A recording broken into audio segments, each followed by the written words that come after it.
Vamos continuar.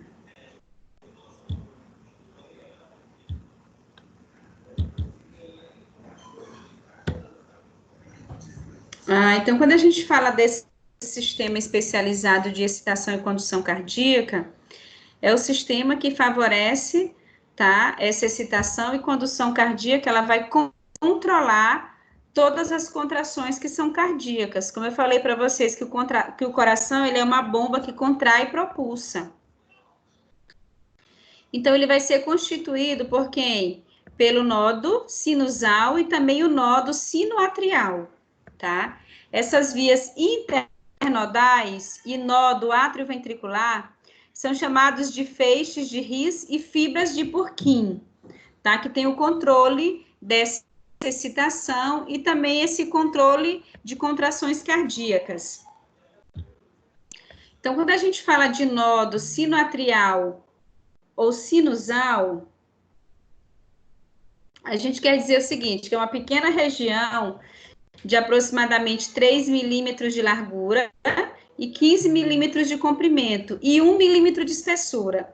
E fica localizado na parede superior lateral do átrio direito, bem próximo da veia cava superior, tá? Essa região, ela é chamada de quem? Marca-passo. É uma região chamada de marca-passo. É o nosso marca-passo cardíaco, pois é o local, em condições normais, tá? De qualquer indivíduo, é onde o impulso cardíaco, ele é gerado. E quando nós estamos com problema nessa região, nesse nodo sinoatrial ou sinusal, nós temos que colocar o marca-passo, o objeto cardíaco marca-passo. Por exemplo, o marca-passo cardíaco, ele é um dispositivo que é implantado no paciente, com qual finalidade? De emitir os estímulos elétricos até o coração, para garantir a frequência cardíaca mínima, tá? Essa frequência, esse ciclo, que começa, termina e inicia um outro, começa, termina e inicia um outro. Nesse caso, ele vai substituir a função do nodo sinoatrial, tá? Esse nodo sinoatrial que faz, tá, essa contração. E quando aparece algum problema cardíaco no indivíduo, o marca-passo, o objeto propriamente dito, ele vai ser colocado naquele lugar para substituir a função do nodo sinoatrial. Se o indivíduo não colocar o marca-passo e tiver problemas nessa região, ele está vulnerável a infartos, tá bem? Quando você coloca um dispositivo eletrônico como esse, é um dispositivo que a gente chama elétrico, eletrônico, você fica limitado a certas terapêuticas, como, por exemplo, se você precisa fazer uma fisioterapia com eletroestimulação, já não pode, porque tem marca-passo. Se precisa fazer laser terapia, não pode, porque tem dispositivo elétrico, eletrônico, marca-passo, porque pode alterar, tá? Esse marca-passo, tá bem? Então, ele é justamente colocado para substituir a função do nodo sinoatrial, que faz essa contração, responsável por essa contração, tá bem?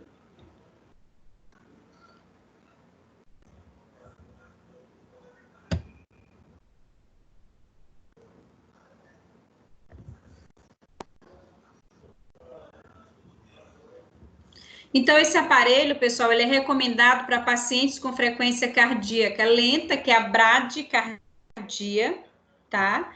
Quando a gente diz que o paciente está bradicardiando, ele está caindo ponto a ponto. Quando ele está com taquicardia, o coração está acelerado. Taquicardia está mais acelerado. Bradicardia está mais lento. Tendo como causa o desgaste do sistema elétrico do coração, normalmente em função de quem? Do envelhecimento ou ainda por alguma doença cardíaca, tá? Eu passei por uma experiência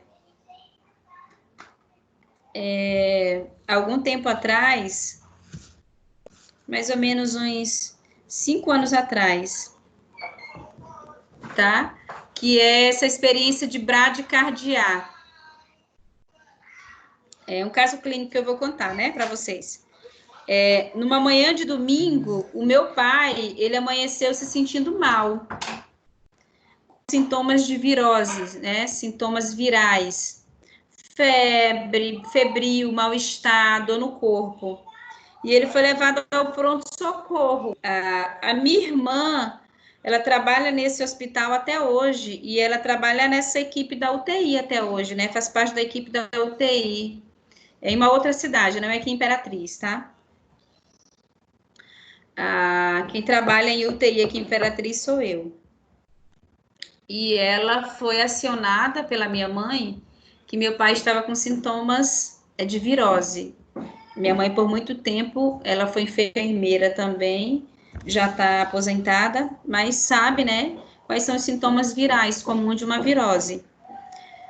E ela acionou a minha irmã, que estava saindo do plantão, que meu pai não estava bem, estava se sentindo mal, e que iria levá-la ao hospital.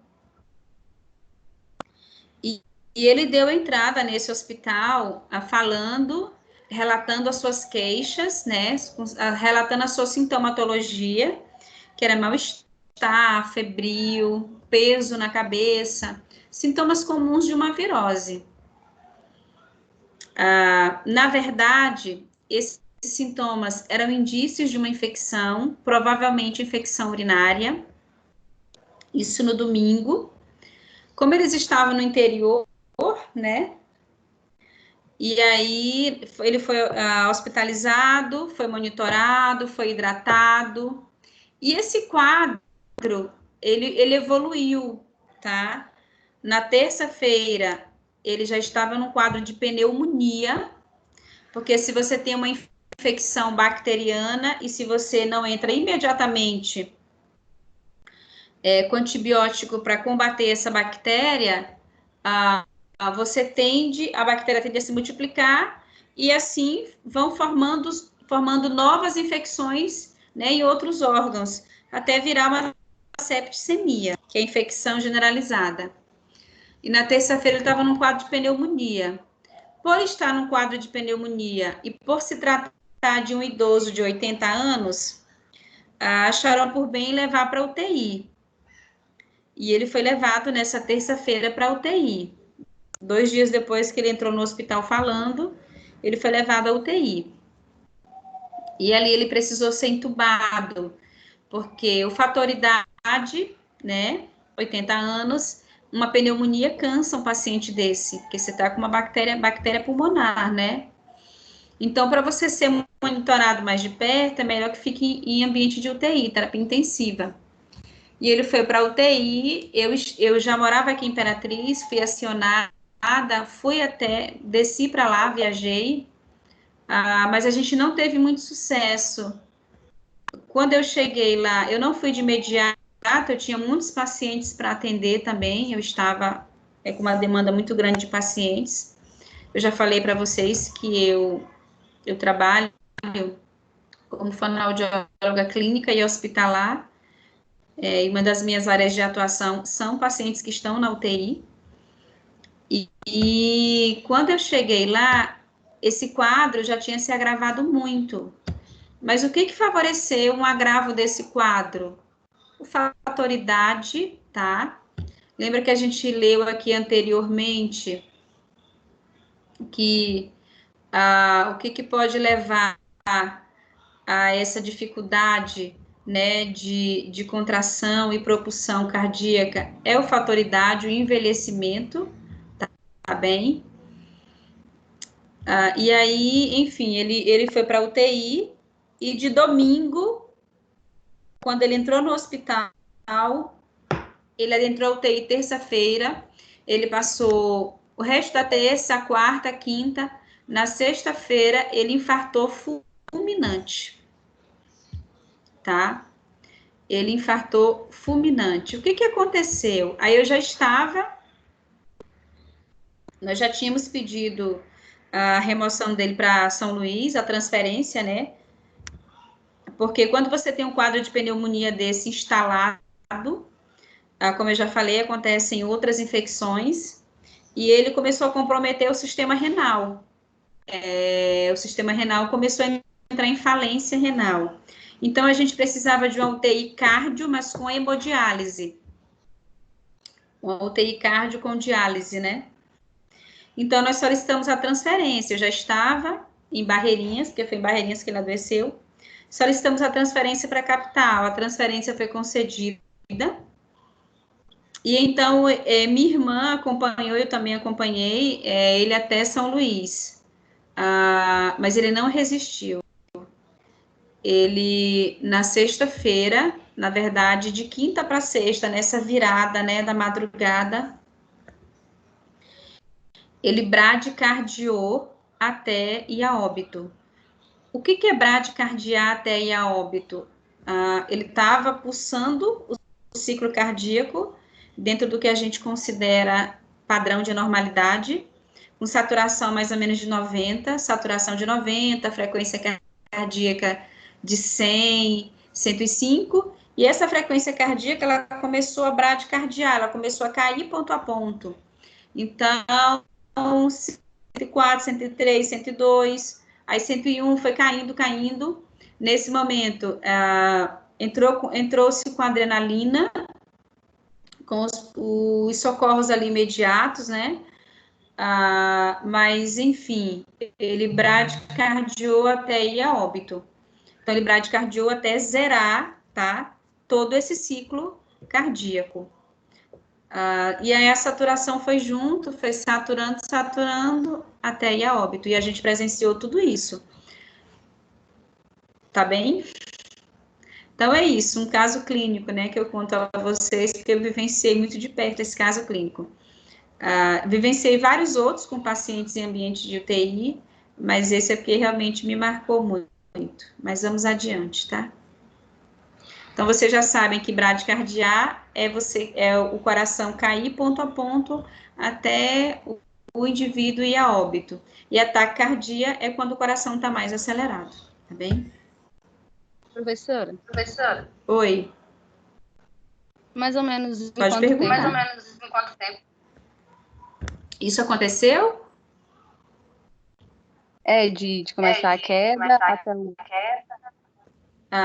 Então, às vezes a gente acha que leva muito tempo, né, da bradicardia, mas isso levou, em média, 2 minutos, no máximo 3 minutos. Só que para mim e a minha irmã, todas duas com experiência em UTI, né, aquilo ali para a gente era muito tempo, entendeu? Tudo que a gente podia ali fazer para ajudar, a gente estava juntos, mas foi no máximo 3 minutos, entendeu? Foi muito rápido até.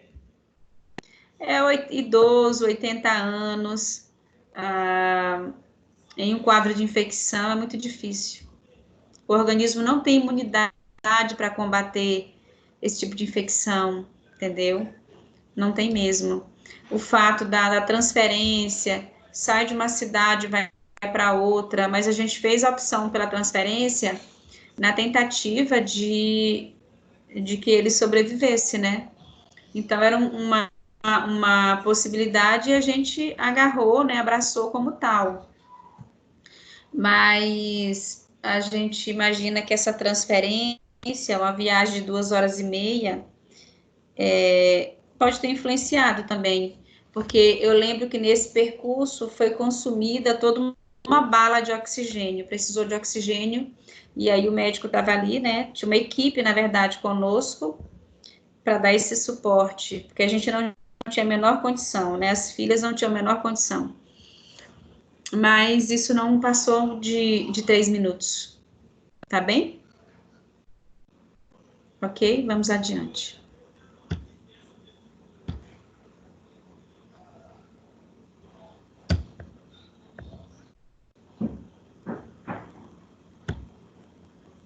Então, quando a gente fala, pessoal, vocês estão me ouvindo bem, olhando o slide agora?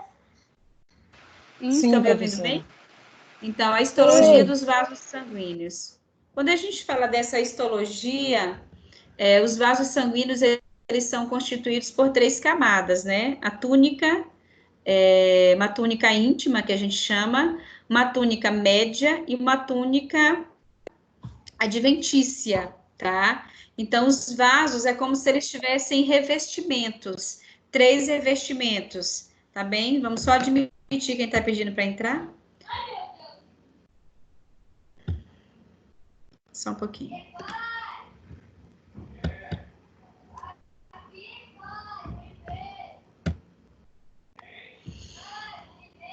Então, essa histologia dos vasos sanguíneos, a gente pode dizer que eles são constituídos, tá? Por 3 camadas: a túnica íntima, túnica média e a túnica adventícia, tá bem? É como se ele... É 3 camadas que o vaso sanguíneo tem, é a parte histológica dele, tá? Ele não é tão vulnerável como a gente às vezes imagina, tá bem? Só um pouquinho. Alguém aqui para admitir? Ok. Vamos lá.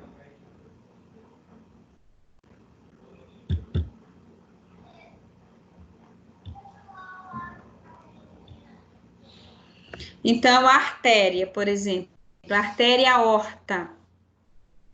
Essa artéria aorta e os grandes ramos que ela tem são artérias elásticas, constituídas pela túnica íntima, média e adventícia. A túnica íntima, a gente diz que ela é a camada subendotelial. Ela é espessa, mais grossa, e ela é rica em fibra elástica. A túnica média é uma série de lâminas elásticas que são perfuradas e concêntricas, intercaladas por fibras musculares lisas, que regularizam o quê? O fluxo sanguíneo e a pressão arterial. Enquanto a túnica adventícia, ela é pouco desenvolvida, mas faz parte desse processo histológico, tá? Quando a gente fala de vias internodais, a gente está dizendo que é o quê? Que após a geração do impulso no nódo sinusal, ele é conduzido através das vias o quê? Internodais. Tem uma condução que vai o quê? Transmitir o impulso do nodo sinusal para quem? Para o nodo atrioventricular, passando por ambos os átrios, direito e esquerdo. Então, o coração, ou ele funciona bem, tá? Com sincronia, ou ele não está funcionando bem. Só tem, na verdade, 2 opções. Ou está bem ou não está bem, tá? Se ele está bem, está tudo sincrônico, tudo funcionando de forma sincronizada. Se não está bem, pode ser patológico, doença instalada, alguma patologia que esteja acontecendo. E aí é sugestivo de quê? De investigação, tá? Só um pouquinho, a gente admitiu quem estava pedindo para entrar.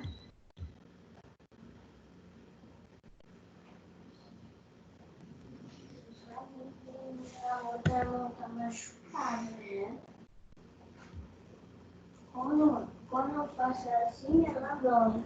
Então, esse local ele é considerado como ponto de transição entre o átrio e o ventrículo, ou seja, todo estímulo que percorreu o coração até chegar a esse ponto, ele foi realizado somente no átrio, tá? E todo estímulo que chegar após esse local, ele vai corresponder apenas a quem? Ao ventrículo. Então, quando o estímulo chega ao nodo atrioventricular, ocorre um retardo na condução do impulso antes de passar para quem? Para os ventrículos. Esse retardo na condução do estímulo, ele vai permitir que o átrio, ele contraia-se antes do próprio ventrículo, tá? Fornecendo, então, um enchimento adicional de sangue no momento da contração ventricular. Então, quando ele se contrai, há necessidade de se contrair, tá? E depois ele ejeta, que aí ele vai propulsar, contrai e propulsa, contrai e propulsa. Intercorrência nessa contração e propulsão pode ser patológico e precisa buscar vias de tratamento e investigação, tá? Quando a gente fala dos feixes de Rhys e fibras de Purkinje, a gente está dizendo o seguinte, que entrando no ventrículo, o estímulo ele passa para o feixe, de His, e depois para as fibras de Purkinje, ramificando-se em duas partes que são chamadas de quem? Ramo direito e ramo esquerdo. Ou seja, o ramo direito, ele vai estimular todo o ventrículo direito, enquanto que o ramo esquerdo, ele vai estimular todo o ventrículo esquerdo.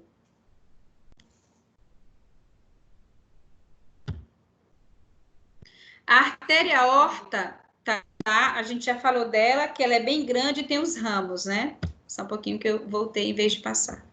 Só um pouquinho. Então, a gente tem, além dessas artérias, a aorta, artérias de médio calibre, que são artérias musculares constituídas pela túnica íntima, média e adventícia. Acabei voltando em vez de passar. Pronto, cheguei. As arteríolas, que são quem? São artérias mais de um diâmetro pequeno. São menores que 0,5 milímetros de diâmetro e são constituídas pela túnica íntima, que é uma camada subendotelial muito delgada, tá? Pela túnica média, que é formada por uma ou duas camadas de fibras musculares lisa, e também pela túnica adventícia, que ela é bem pouco desenvolvida, mas tem a sua função quando se fala desse revestimento, dessa histologia. Então, as vênulas são menores do que 0,2 a 1 milímetro, tá? De diâmetro, e sendo constituídas pela túnica íntima, que é uma camada subendotelial muito delgada. A túnica média é inexistente ou é formada por poucas fibras. Só um pouquinho, pessoal, só um pouquinho.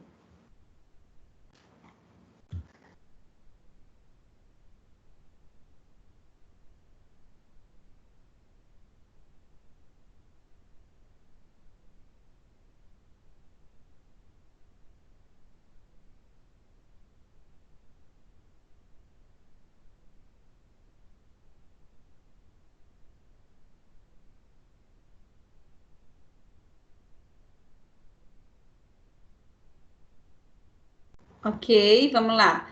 Vamos voltar aqui para as vênulas. São menores do que 0,2 a 1 milímetro de diâmetro, tá? Sendo constituídas pela túnica íntima, que é uma camada subendotelial muito delgada. E a túnica média, ela não existe, né? A gente já falou várias vezes. Ela é inexistente. Ou ela é formada por poucas fibras lisas, tá? Enquanto a túnica adventícia, ela é a camada aqui mais espessas. Então, em algumas, tá? É a adventícia que não vai existir, tá bem? E em outras, é a própria média e lisa, que não vai existir. Mas isso é histologia. As veias e as artérias, elas têm 3 revestimentos, tá? Por que existem esses revestimentos? É justamente para dificultar o rompimento, tá bem? Veias pequenas e de médio calibre, elas representam a maioria dos vasos, possui de 1 a 9 milímetros de diâmetro, e sendo constituído pela túnica íntima, que é uma camada subendotelial muito delgada ou ausente. Ainda a túnica média, que é formada por pequenos feixes de músculos lisos, e pela túnica adventícia, que é bem mais desenvolvida, quando comparada às outras camadas de músculo liso, e pela túnica adventícia, que é bem desenvolvida já aqui, nessa região. E a gente tem as veias de grande calibre, que estão localizadas bem próximo, tá? Ao coração, que é quem? As veias cavas superior e inferior, e os seus ramos, eles são constituídos pela túnica íntima, que ela é bem desenvolvida, pela túnica média, que é pouco espessa, e pela túnica adventícia, que é bem desenvolvida. Os principais tipos de vasos sanguíneos são quem? Artérias, arteríolas, capilares, vênulas e veias, tá? Essa questão já caiu muito em prova. Quais são os principais tipos de vasos sanguíneos?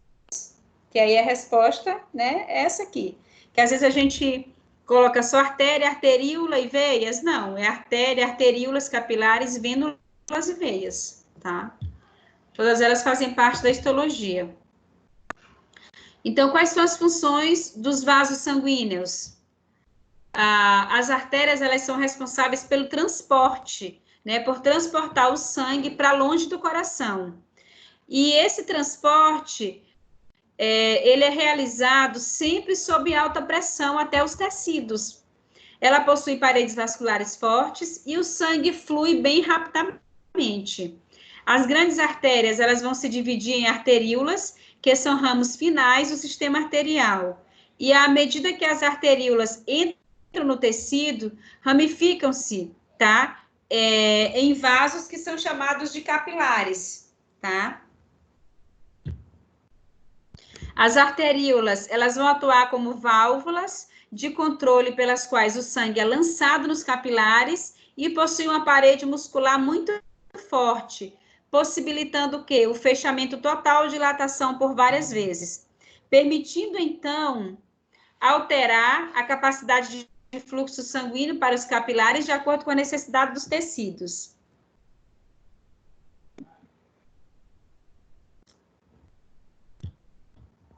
Então, o que são os capilares? A gente fala de capilares, o tempo todo aí falou de capilares, veias. O que são os capilares? A sua função é realizar as trocas de líquidos, nutrientes, eletrólitos, hormônios e outras substâncias entre o sangue e o líquido intersticial, além de possuírem paredes muito finas e permeáveis, permitindo que as trocas sejam realizadas bem rapidinho, bem rapidamente, tá? Então, veias. As vênulas coletam o sangue dos capilares e vão gradualmente aumentando o seu diâmetro, transformando-se em veias maiores. A sua função é de atuar como condutor, transportar, né? O transporte, tá? Condutor para o transporte de sangue dos tecidos de volta para o coração, possuindo uma importante função como reservatório de sangue. A pressão no sistema venoso ela é muito baixa e as paredes venosas são muito finas, o que garante a possibilidade de se contraírem ou expandirem, atuando como reservatório de sangue, tá, extra, de acordo com as necessidades do organismo. Então, o organismo precisa, tá ali, elas entram em ação.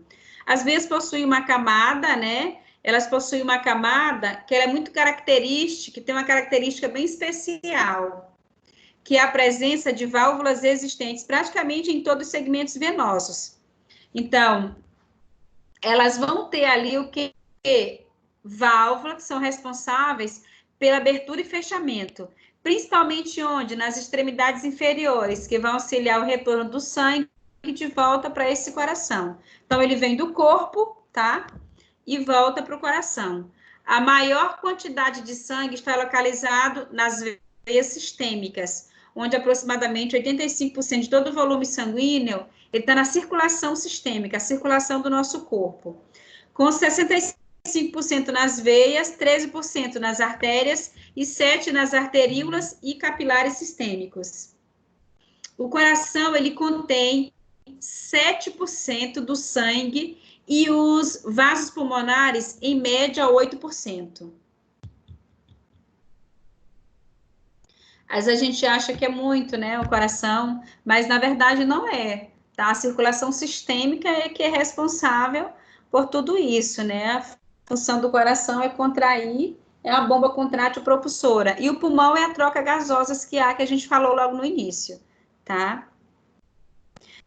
Então, o que é morte súbita? Ela é definida como a morte que ocorre repentinamente, sem nenhum sinal de trauma ou violência, podendo ocorrer tanto em adultos como em crianças. A morte súbita, ela pode ocorrer até em bebês. Ela é muito comum em meninos, tá?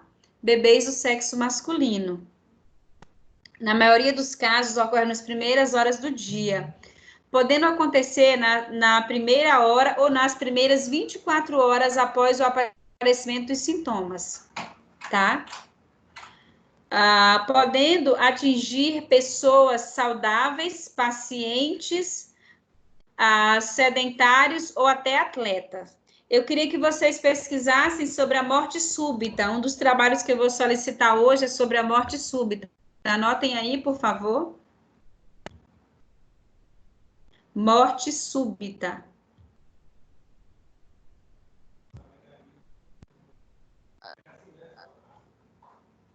Anotem, por favor. Tá? Atualmente, no Brasil, ocorre aproximadamente cerca de 160 mil mortes por ano, tá? 1.000 mortes súbitas, né, por ano.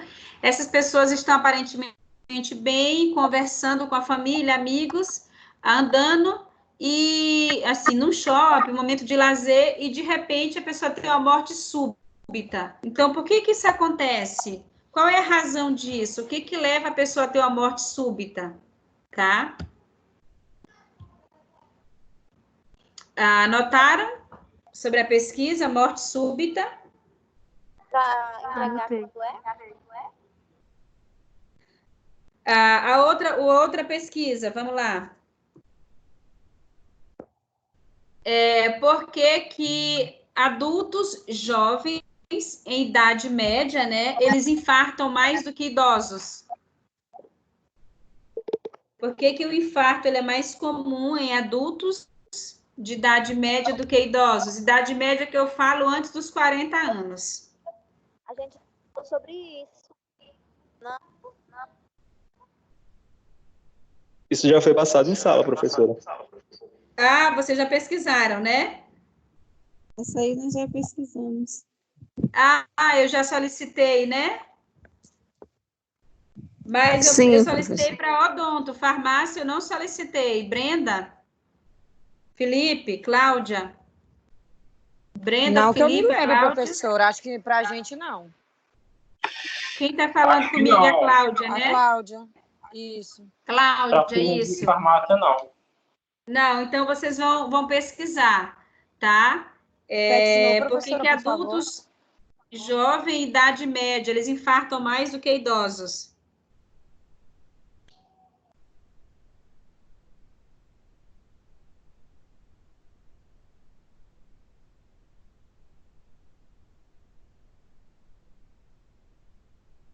Anotado, pessoal?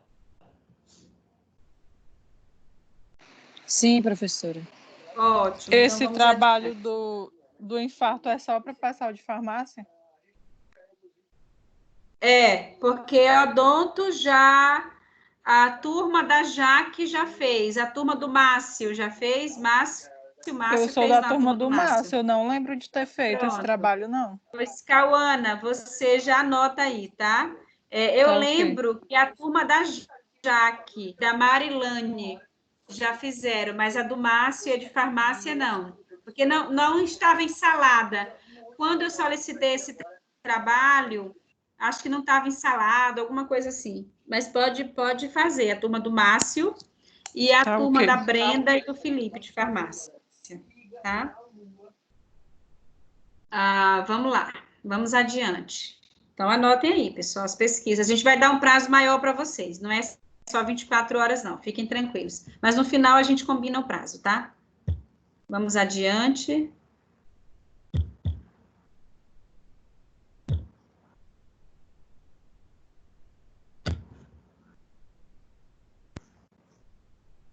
Vamos falar um pouquinho de pressão arterial?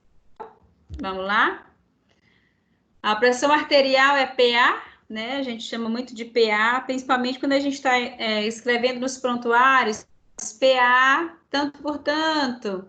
É definida como a pressão exercida pelo sangue contra quem? A parede das artérias, sendo determinada diretamente por dois fatores físicos, que são quem? O volume de sangue arterial e a complacência arterial. Esses fatores físicos, eles são afetados por fatores o quê? Fisiológicos, que são quem? Débitos cardíaco, tá? Que é a relação entre a frequência cardíaca versus o débito sistólico a cada minuto e a resistência vascular periférica, tá? Como isso acontece? Vamos lá. A diferença da pressão arterial sistólica, que é a PAS, pressão arterial sistólica, com a pressão arterial diastólica, que é a PAD, tá? É que mantém as artérias abertas, ou seja, garante o fluxo sanguíneo para todo o organismo, todo o corpo. A paz, que é a pressão arterial sistólica, ela também é chamada de pressão arterial máxima, tá? Quando a gente está aferindo a pressão, a gente diz o seguinte: deu 12/8. Então, esse 12, que é a máxima, ela é o quê? Ela é a sistólica, é a paz, pressão arterial sistólica, tá? Então, se a paz é a máxima, então a gente sabe que a diastólica é o quê? A mínima, tá? Que é a PAD. Então, a paz, ela também é chamada de pressão arterial máxima, correspondendo ao valor medido no momento da contração ventricular esquerda, enquanto que a PAD é medida no momento do relaxamento ventricular esquerdo. Então, quando você tem 12/8, você tem o 12 é a paz e o 8 é a PAD, que é a diastólica, o 8, tá? A PA, geralmente, ela é mensurada, medida, através da artéria, o quê? Braquial. Se por algum motivo a artéria braquial não pode ser utilizada, a medida pode ser realizada em outras artérias, tá? Muito comumente, eu tenho uma paciente que nunca consigo aferir pela braquial, ela tem deficiência, né? Então, eu sempre faço aferição pela femoral, a artéria femoral, tá? E também você pode aferir pela radial, tá? Ou também pelo que a gente chama de poplítea, tá? Dificilmente, eu nunca lembro de ter usado a poplítea, mas a femoral, quando eu não consigo, normalmente pela radial, eu utilizo a femoral, principalmente quando são pessoas com deficiência, tá? E aí que a dificuldade em você aferir, ela é maior, tá bem?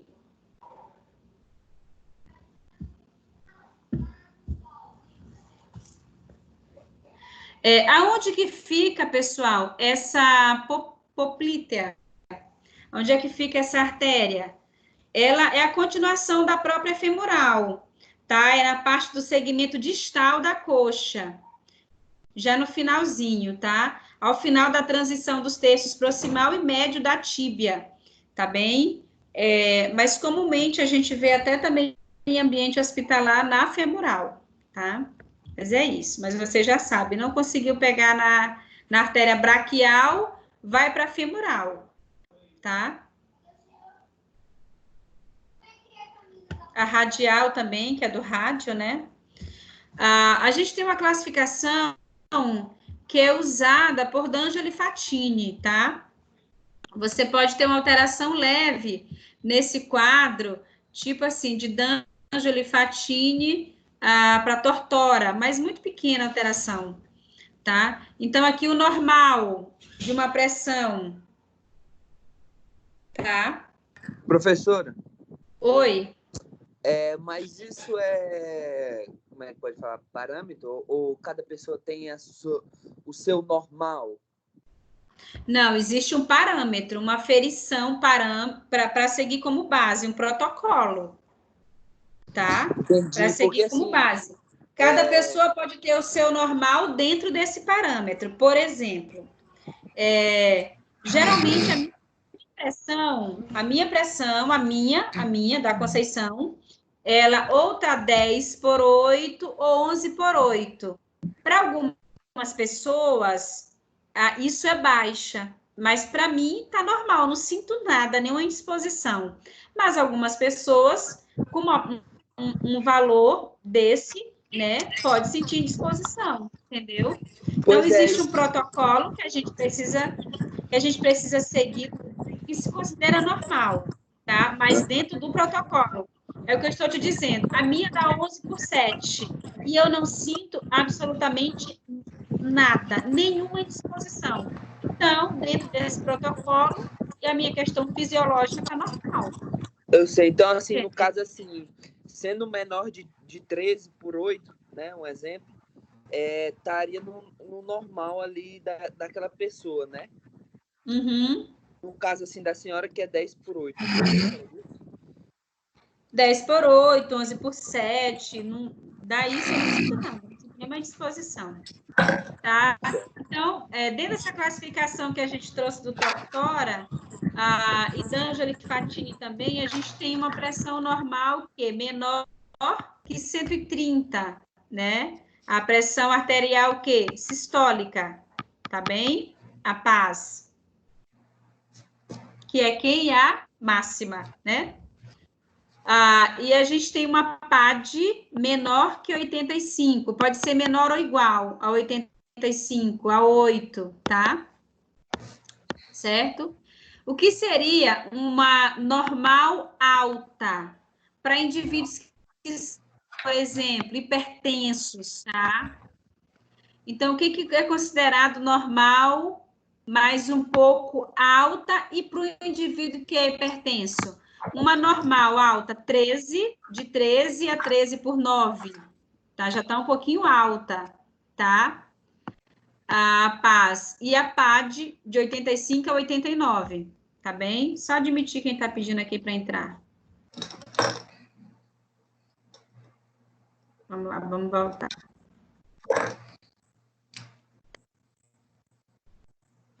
A hipertensão propriamente, quando é que o indivíduo está num quadro de hipertensão, segundo essa classificação de Tortora e D'Angelo e Fatini? Quando dá 14, tá? 14 por 9, ou 140 por 90. Aqui o indivíduo é um indivíduo que está num quadro de hipertensão, tá bem?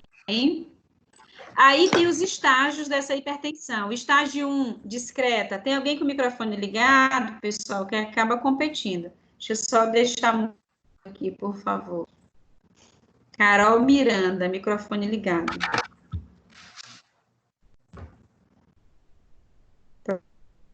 Pronto, agora tá mudo.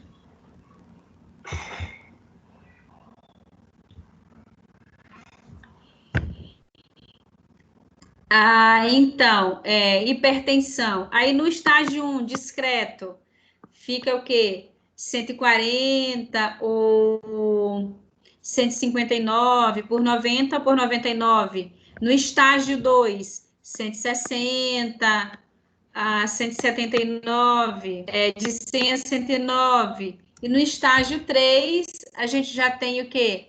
180, tá?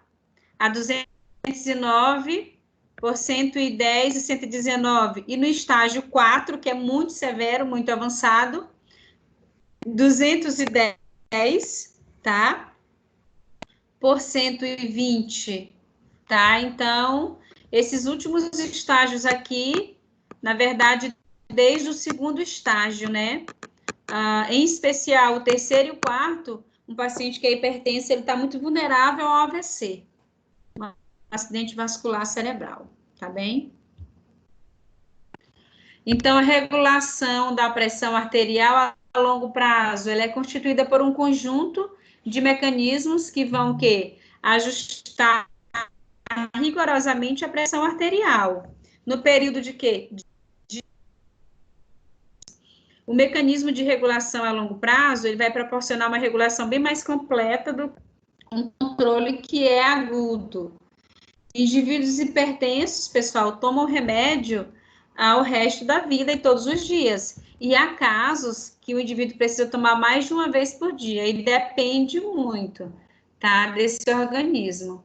Então, de acordo com a diretriz brasileira de hipertensão, no caso, a sexta, né, diretriz, atualmente a hipertensão arterial no Brasil, ela atinge mais de 30% da população, sendo maior nos homens, tá? Mais comum nos homens, em torno de 35,8%, e em torno de 30% nas mulheres. Mais de 90% dos pacientes que têm hipertensão possuem a chamada hipertensão que essencial, que é uma alteração considerada de etiologia desconhecida, que afeta o mecanismo de regulação da pressão arterial. E a existência de hipertensão na família vai aumentar a probabilidade de que o indivíduo vai desenvolver a doença hipertensiva, tá? Quem tem história familiar de hipertensão está mais propenso a desenvolver a própria hipertensão, ou tornar-se um hipertenso. Então, o diagnóstico da hipertensão arterial ele é feito com o avanço da idade. Cerca de 8% dos indivíduos entre 18 e 24 anos de idade são hipertensos. Olha como a gente tem adultos jovens hipertensos. 8% dos indivíduos entre 18 e 24 anos de idade são hipertensos. Enquanto isso, mais de 50% da população na faixa etária dos 55 ou mais são hipertensos também, tá?